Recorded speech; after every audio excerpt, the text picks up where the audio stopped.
Doctor A.K. भानुला sir, principal scientist ICR CIRCOT Mumbai, doctor K. Patel sir, senior scientist and officer in-charge GBC Nagpur.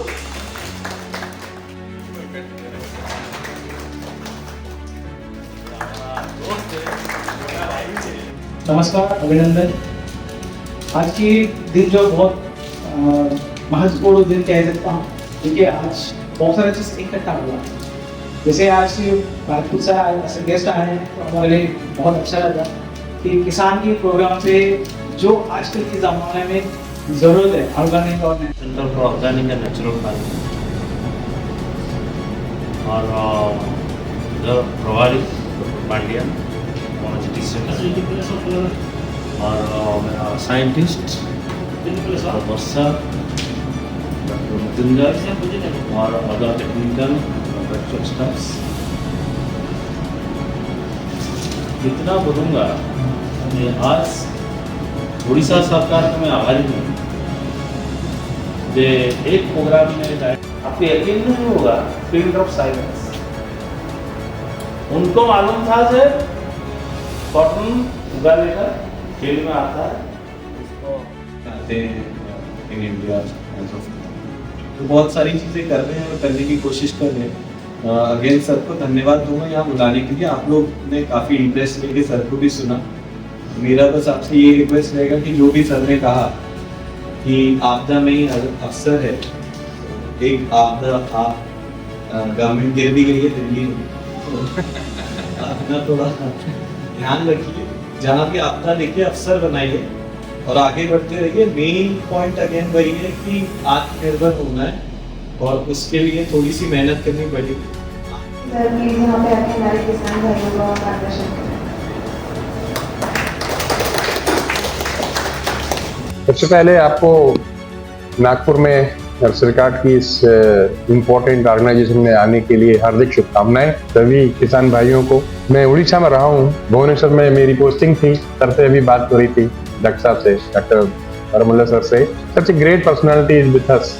मुझे खुशी हो रही है doctor Varsha, I am thankful to you also for inviting me in this programme. एक principal scientist जो इस तरह से इतनी अच्छी बात, और उड़ीसा एक्चुअली एक ऐसा प्लेस है क्योंकि मैं रह के आया हूँ वहाँ 2-3 साल।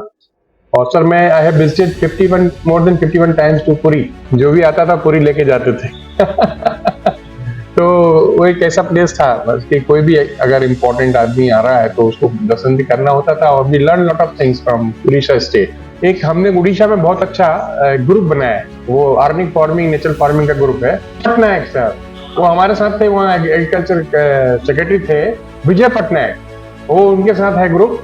और एक एडिशनल सेक्रेटरी थे गर्ग साहब was there in that group. तो आपको बताना चाहूंगा कि मैं MP से हूँ, जबलपुर से। कलर्ड कॉटन का काम सर को पता होगा, doctor Mandloi, KC Mandloi was my very good friend. उन्होंने जब मैंने एक प्रोग्राम भारत सरकार का रखा था खंडवा में, तो फर्स्ट टाइम उन्होंने मुझे कलर्ड कॉटन दिखाने के लिए वो पीछे लग गए थे कि तो आज कुछ देखना पड़ेगा आपको, एक बार चलो। तो वो कलर्ड कॉटन से वहां से हमारी जर्नी हमने जब थोड़ा सीखा। जैसे सर ने कहा कि हम उस पौधे को नहीं जानते थे कि कॉटन का पौधा क्या होता है। आई एम वेरी मच इंटरेस्टेड। मैं तो उड़ीसा में रहा हूँ ना, तो वो मुझे पता है। और उड़ीसा के लोग भी कुछ करते हैं। मैं तो बताना चाहूंगा केतन को भी कि उड़ीसा एक ऐसी जगह है जहाँ की मिट्टी में बहुत ताकत है। वो तो मैंने पायोनियर भी हैं और बहुत सारे हमारे मिनिस्ट्री में बहुत सारे IAS हैं। They are very doing wonderful job, है ना। तो मनोज आहूजा सर भी थे वहीं से, तो चीफ सेक्रेटरी हैं। तो मैं सर को बताना चाहता हूँ कि मैं इनोवेशन पे मेरा बड़ा इंटरेस्ट है। अभी सर रिसेंटली मैंने एक छोटी सी कॉन्फ्रेंस करी थी जिसमें आपको भी इनवाइट किया था, लेकिन सैटरडे संडे था, इन लोग शायद व्यस्त रहे होंगे। आई डू नॉट नो, पंडित साहब भी कहीं चले गए थे बाहर। उसका मैं एक आपको थीम बता रहा हूँ। मैंने सर उसमें 3 पद्मश्री किसान थे जिनको भारत सरकार ने पद्मश्री दिया है। एक तो है डॉक्टर CV रेड्डी, उनके पेटेंट हैं बहुत सारे।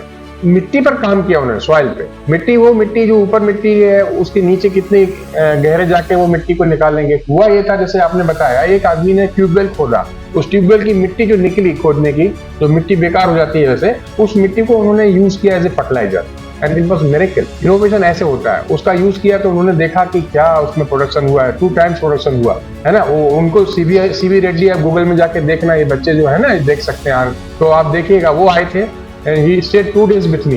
हियर इन माई एक बनामती करके सर एक स्टेट गवर्नमेंट का ऑर्गेनाइजेशन है और उसके डायरेक्टर हैं डॉक्टर रविंद्र ठाकरे साहब। ये बस कलेक्टर ऑफ नागपुर, अभी उनके पास 3-4 चार्ज हैं। उन्होंने पूरी बिल्डिंग हमको दे दी थी, 300-400 कमरे थे उसमें, और हमने किसानों को सबसे बढ़िया ऐसी जगह रुकवाया जो मतलब बहुत बढ़िया प्लेस था वो। तो आप आइए कभी। और दूसरे थे भारत भूषण त्यागी, 8 स्टेट से लोग आए सर, और उसमें एक और पद्मश्री थे, वो अभी यहाँ आपने नाम सुना होगा, आप उनको जरूर बुलाइए पंडित सर। एक Subhash Sharma is a Padma Shri awardee, उनका टॉक रखिएगा, मैं आपको रिक्वेस्ट करूंगा इफ पॉसिबल।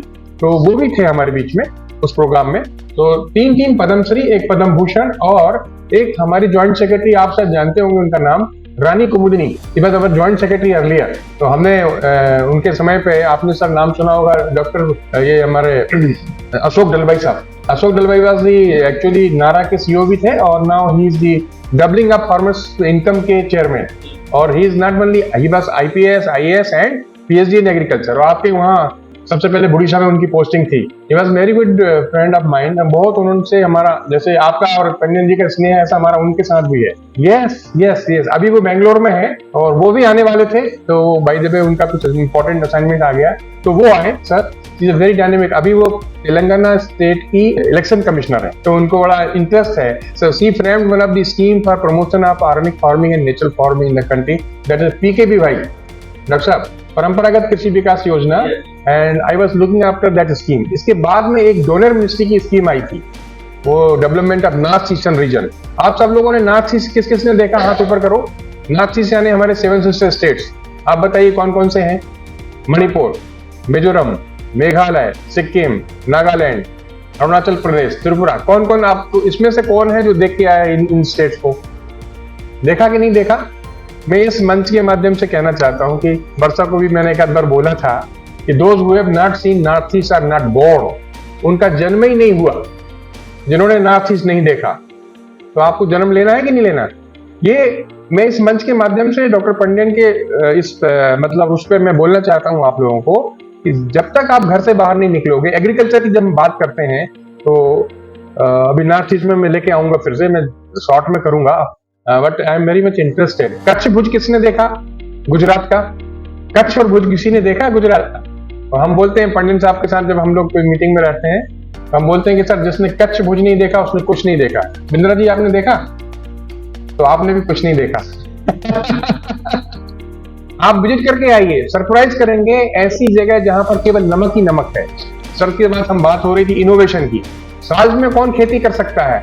इतनी बढ़िया वहाँ खेती कर रहे हैं। आपको मैं बताऊं, प्रॉब्लम जहां आती है वहां सॉल्यूशंस भी आते हैं। आपदा में ही अवसर मिलता है। When you are in trouble you will learn lot of things. अगर आप कंफर्टेबल जोन में आ गए फिर आप कुछ नहीं करेंगे। क्यों डॉक्टर वर्षा? अगर आपको सारी सुविधाएं मिल गई, क्यों सर, सब कुछ मिल गया, फिर आप कुछ नहीं करेंगे। तो आप जब तक ट्रबल मतलब आप फेस करेंगे, जब तक कठिनाइयां आएंगी तब सीखेंगे।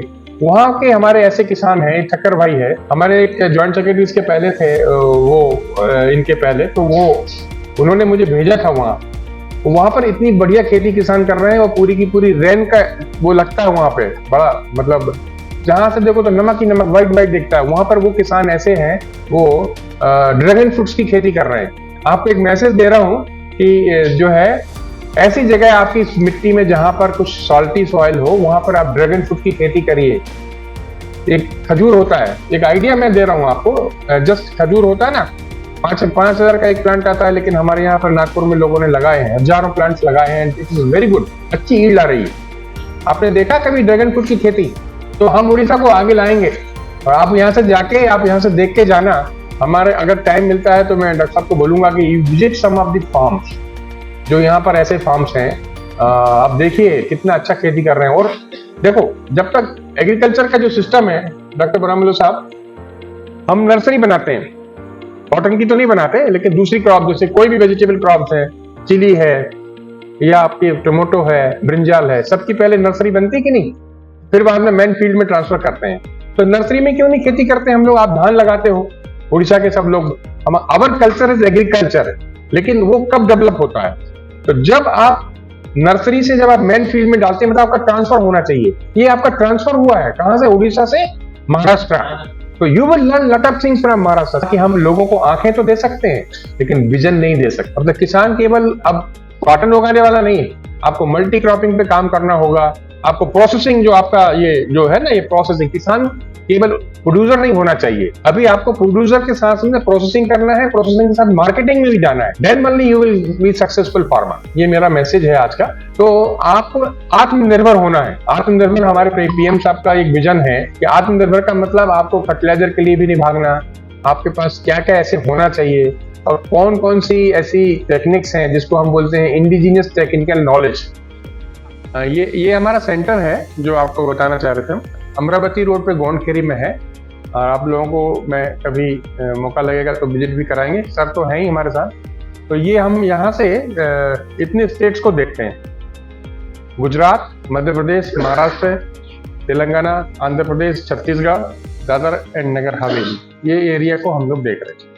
तो ये इस एरिया में कितने फार्मर्स आज हैं, how many numbers of the farmers are doing organic farming and natural farming, वो आपको बताएगी। जरा से एक क्लिक करेंगे तो आपको आ जाएगा, ये वैल्यू आ जाएगी। ये लगभग 3 महीने पुराना डाटा है, तो ज़्यादा पुराना नहीं है, तो इसलिए आपको दिखा रहे हैं। ये जो आपको कलर दिख रहे हैं, जैसे गुजरात में इतने फार्मर हैं जो आप देख रहे होंगे, और ये रेड कलर से, सॉरी ग्रीन कलर से और ब्लू कलर से लिखा है। तो आप देखेंगे कि जो ब्लू कलर है वो ग्रीन कलर है वो नेचुरल फार्मिंग का है, और जो ब्लू कलर है वो ऑर्गेनिक फार्मिंग का है। नीचे दिखाया हुआ है डाटा, है ना। ये जैसे तेलंगाना का थोड़ा सा ये है कुछ डाटा, और ये आंध्र प्रदेश का है, वहाँ पर एक RYSS करके संस्था काम कर रही है, हाँ वो आए थे। तो ये स्टेट वाइड एरिया कितना है नेचुरल फार्मिंग का जो ग्रीन कलर से है, और ऑर्गेनिक फार्मिंग का कितना है, ये आपको दिखाया हुआ, just for idea, this much area in India. So to promote organic farming and natural farming, आप केमिकल फार्मिंग से ऑर्गेनिक फार्मिंग कर सकते हैं, ऑर्गेनिक फार्मिंग से नेचुरल फार्मिंग। जैसा आपकी पूरे एरिया में जाने की जरूरत नहीं है, आपको देखना है, धीरे धीरे चलना है। जैसे कुछ एरिया, जैसे गुजरात का डांग डिस्ट्रिक्ट है, या मध्य प्रदेश का हमारा जो आपका मंडला डिंडोरी का एरिया है, लाइक वाइज, है ना, वैसे एरिया को जहाँ जंगल है, फॉरेस्ट है, उनके किसानों को हमें, उनके प्रोड्यूस को हमें ऑर्गेनिक सर्टिफाई करना है, उनके प्रोड्यूसर को हमें एक्सपोर्ट भी करना है, जिससे उनकी वैल्यू बढ़ जाए, उनकी प्रोडक्ट की वैल्यू बढ़ जाए। तो ये आपको आइडिया दे रहे हैं कि उड़ीसा में भी ऐसा हो सकता है। अगर फ्यूचर में कभी मौका मिलेगा तो फिर संपर्क में आएंगे। आपने इतना ध्यान से सुना, और आप लोगों को मैं बहुत बहुत धन्यवाद देता हूँ। और डॉक्टर पंडित साहब को, डॉक्टर परिमल साहब को, जिन्होंने आज मेरी मुलाकात हुई, ऐसे लग नहीं रहा कि पहली बार मिल रहे हैं हम लोग। डॉक्टर केतन भी आ गए, बहुत अच्छी बात है। आपको बहुत कुछ करना है, आपके ऑर्गेनाइजेशन को हमने अडॉप्ट किया था, लेकिन वो लोग थोड़ा सा सेंसिटिव नहीं है उतने जैसे होना चाहिए।